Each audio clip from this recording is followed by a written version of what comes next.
Hello guys, welcome to back my channel. आज का ये लेक्चर है हिंदू विधि के विभिन्न स्रोतों का उल्लेख कीजिए या हिंदू विधि के विकास में विधायन का योगदान विस्तार से समझाइए या हिंदू विधि के मुख्य स्रोत या हिंदू विधि क्या होता है समझाइए। तरह तरह से क्वेश्चन आ सकता है। Discuss the various sources of Hindu law and well on the role legislation in the development of Hindu law. तो चलिए पहले इसको आसान भाषा में समझने का प्रयास करते हैं।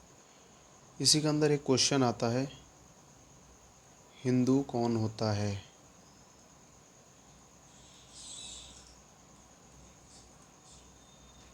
हिंदू कौन होता है, एक ही टॉपिक के अंदर हम समझते हैं सारा। हिंदू कौन होता है, हिंदू विधि के मुख्य स्रोत क्या हैं, XYZ। तो पहले ये वाले क्वेश्चन को हम देखते हैं, हिंदू कौन होता है। हिंदू वह होता है जो जन्म से हिंदू होता है, या हिंदू वह होता है जिसके माता या पिता में से दोनों में से एक हिंदू हो, या जो धर्म परिवर्तन करके हिंदू बना हो, वह हिंदू कहलाता है। हिंदू होने के लिए कट्टरपंथी की आवश्यकता नहीं है, कट्टरपंथी की कोई आवश्यकता नहीं है।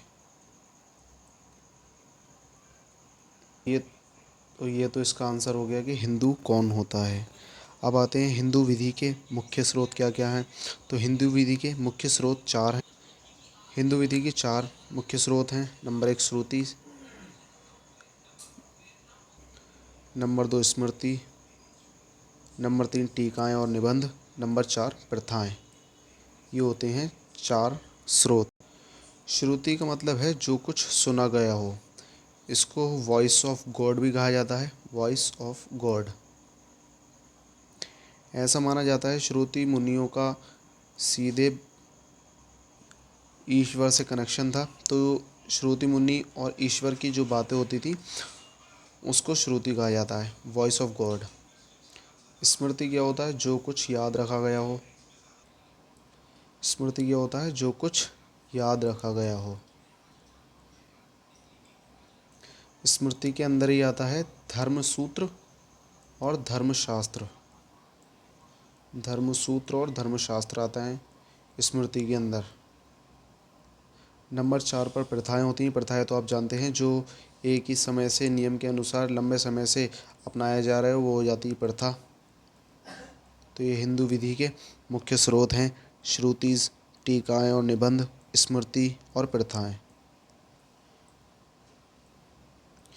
इसको रिटन रूप में समझते हैं आप, जो कि एग्ज़ाम में आने वाला है। जैसा कि हमें एग्ज़ाम में लिखना है, वो जो समझाया गया था आसान भाषा में इसलिए समझाया गया था ताकि जल्दी से समझ में आ जाए। अब जो लिखने में होता है वह थोड़ा अलग तरह से लिखा जाता है एग्ज़ामिनेशन में। ये हो गया श्रुति। श्रुति का शाब्दिक अर्थ है जो कुछ सुना गया। श्रुति को वेद भी कहते हैं।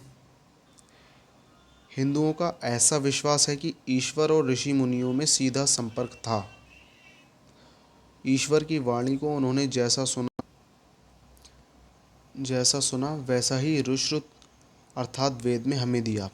वेदों में हमारे आदि पूर्वजों के जीवन, रहन सहन, जैसे रहते थे वो, कहाँ क्या पहनते थे, किस तरह से अपना जीवन यापन किया, विचारधारा, रीति रिवाजों आदि का वर्णन दिया। यह हो गया श्रुतिस का काम।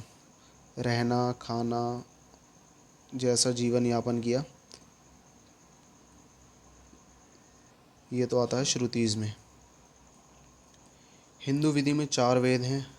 Number 1 Rigveda, number 2 Yajurveda, number 3 Samaveda, number 4 Atharvaveda. इसके अंदर 6 वेदांग आते हैं। नंबर 1 है कल्प, नंबर 2 व्याकरण, नंबर 3 छंद, नंबर 4 शिक्षा, नंबर 5 ज्योतिष और नंबर 6 है निरुक्त। प्राचीन हिंदुओं का विश्वास था कि कानून धर्म सहित ईश्वर या दैवी शक्ति के आदेश हैं जो हमेशा मान्य होते हैं।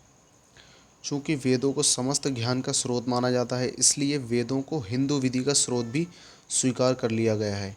यद्यपि सिद्धांत रूप में वेद हिंदू विधि के मूलभूत स्रोत हैं, फिर भी वे विधि के नियमों की क्रमबद्ध विवेचना नहीं करते हैं। विधि के नियमों को वेदों में चुनना पड़ता है, उनमें विधि के सब नियम हैं भी नहीं। वेदों का कोई पाठ ऐसा नहीं है जो अध्यापक प्रकृति का हो और जिससे आचरण संहिता का ज्ञान हो सके। वास्तव में विधि का उचित ज्ञान धर्म सूत्रों और स्मृतियों में अंतर्निहित है। नंबर दूसरा जो आता है हेडिंग है स्मृति। स्मृति का शाब्दिक अर्थ है जो कुछ स्मरण रखा गया हो, यानी कि जो कुछ याद रखा गया हो। हमारे ऋषि मुनियों को जो देववाणी याद रह गई, उसके आधार पर स्मृतियाँ लिखी गईं। स्मृतियों को दो भागों में बांटा गया है, एक है धर्मसूत्र और दूसरा है धर्मशास्त्र। नंबर तीसरा हेडिंग है टीकाएँ और निबंध, कमेंट्रीज एंड डाइजेस्ट्स। कहीं कहीं स्मृतियों में वर्णित नियम अस्पष्ट है और परस्पर विरोधी कॉन्ट्राडिक्टरी थे। साथ ही कुछ मामलों में विधि का कोई प्रावधान नहीं था। टीकाकारों और निबंधकारों ने विधि के नियमों का विश्लेषण करके सुव्यवस्थित किया, जबकि स्मृतियों, टीकाओं और निबंधों में वर्णित नियमों में परस्पर विरोध होता है, तो टीकाओं और निबंधों को प्रधानता दी जाती है। किसी विषय पर अनेक टीकाओं का लिखा जाना उस स्मृति का प्रामाणिकता और महत्व को प्रकट करते हैं। मनुस्मृति तथा याज्ञवल्क्य स्मृति पर अनेक टीकाएँ हैं। मनुस्मृति पर 3 प्रमुख टीकाएँ हैं, मेघातिथि, गोविंदराज, उल्लूक भट्ट, याज्ञवल्क्य। नंबर 4 पर आता है प्रथा, कस्टम। प्रथा तो आप जानते ही हैं, ऐसे नियम जो लंबे समय से अपनाए जा रहे हों, ऐसे नियम जो लंबे समय से एक ही जगह पर अपनाए जा रहे हों, वह प्रथा बन जाती है, यानी कि कस्टम बन जाती है। तो इसको कहते हैं प्रथा। तो जो हिंदू विधि है वो 4 भागों में है। नंबर 1 बताई थी ऋषि श्रुति, नंबर 2 थी स्मृति, नंबर 3 थी टीकाएँ और निबंध, और नंबर 4 प्रथा। प्रथा ये रही। तो इस तरह से याद रखना, श्रुति मुनि वह उसे कहते हैं जो कि ईश्वर और श्रुति मुनियों का सीधा कनेक्शन था। उनके द्वारा जो भी बातें होती थी, अपना रहन सहन उन्होंने हम तक पहुँचाया, वह श्रुति के अंतर्गत आता है। इस स्मृति वह जो कुछ याद रखा गया हो, यानी कि श्रुति मुनियों द्वारा जो कुछ याद रखा गया हो।